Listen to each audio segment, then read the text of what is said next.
रामायण कथा भाग 25 श्रीमद् गोस्वामी तुलसीदास जी द्वारा लिखित श्री रामचरितमानस।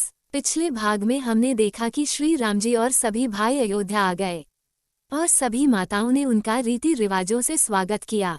श्री राम जी और सीता जी के विवाह से सारा अयोध्या प्रसन्न था। महीनों तक उत्सव मनाया गया। सभी लोग श्री रामचंद्र जी के यश और गुण गाते थकते नहीं है। राजा दशरथ ने भरत और शत्रुघ्न को बुलाया और कहा, तुम्हारे नाना नानी तुम्हें याद कर रहे हैं।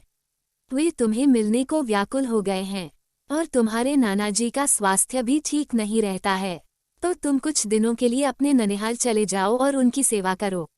पिताजी की आज्ञा पाकर भरत और शत्रुघ्न ननिहाल चले गए, पर उन्हें अयोध्या की याद आती रहती थी। वो श्री राम जी को और अपने पिताजी को याद करते रहते। एक बार राजा दशरथ जी अपनी राजसभा में विराजमान थे। उन्हें श्री राम जी का सुंदर यश सुनकर अत्यंत आनंद हो रहा है। तो राजा ने सोचा, अब मेरी तो उम्र भी हो चुकी है, बाल भी सफेद हो गए हैं, मानो बुढ़ापा ऐसा उपदेश दे रहा है कि श्री राम जी को युवराज पद देकर अब निवृत्ति लेने का समय आ गया है। तो राजा ने श्री राम जी को युवराज पद देने का निश्चय कर लिया और अच्छा वार और समय देखकर गुरु वशिष्ठ जी के पास गए और उन्हें कहा, राम अब सब प्रकार से योग्य है, उसके मन में सभी के लिए करुणा है, एक उत्तम राजा बनने के सभी गुण हैं श्री राम में।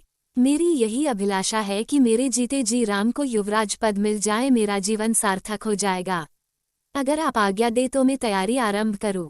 ये सुनकर गुरु वशिष्ठ जी बोले हैं, राजन देर बिल्कुल न कीजिए, जल्दी से सब सामान सजाए और युवराज के अभिषेक की तैयारी कीजिए। जिस दिन श्री राम जी का अभिषेक होगा वो दिन तो अपने आप ही शुभ हो जाएगा। राजा आनंदित होकर महल में आए और उन्होंने सभी मंत्री और सेवकों को बुलवाया और राजा ने उन्हें श्री राम जी को युवराज पद देने का प्रस्ताव सुनाया। कहा, श्री राम जी का राज तिलक होगा।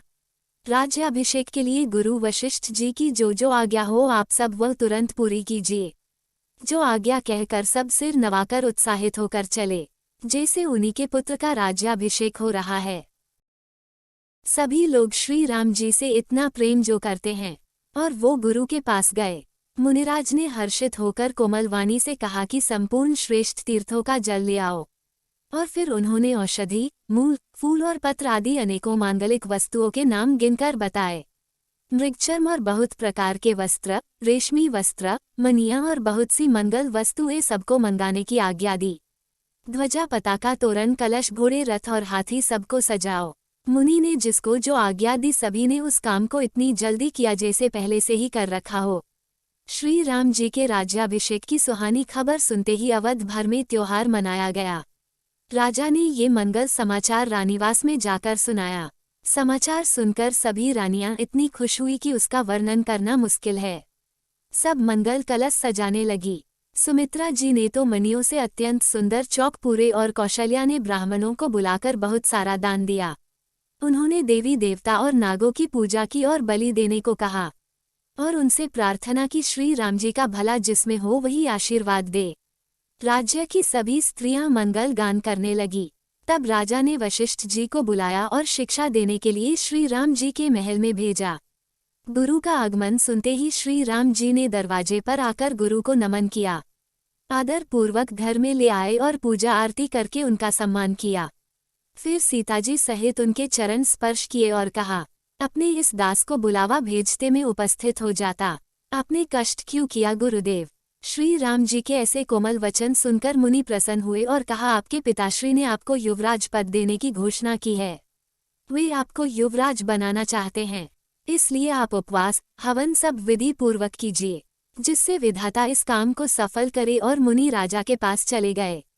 पर श्री राम जी का मन उदास है कि सब भाई हम साथ जन्मे, खेले कूदे, खाना सोना सब कुछ साथ में ही यज्ञोपवीत किया, विद्या साथ ली और विवाह भी साथ ही हुआ। पर कुल की ये कैसी रीति है, सब भाइयों को छोड़कर राज्याभिषेक सिर्फ बड़े का ही। श्री राम जी का ये प्रेमपूर्ण पछतावा भक्तों के मन की कुटिलता को हरण कर देता है। उसी समय लक्ष्मण जी आए और श्री राम ने उनका प्रेम से स्वागत किया और दोनों भाई सोच रहे हैं कि इस प्रसंग में भरत भी आए और राज्याभिषेक के उत्सव में शामिल हो। सभी अयोध्या के लोग अधीर होकर राह देख रहे हैं कि कब श्री राम जी और सीता सोने के सिंहासन पर बैठेंगे। सारी अयोध्या दुल्हन की तरह सजी है।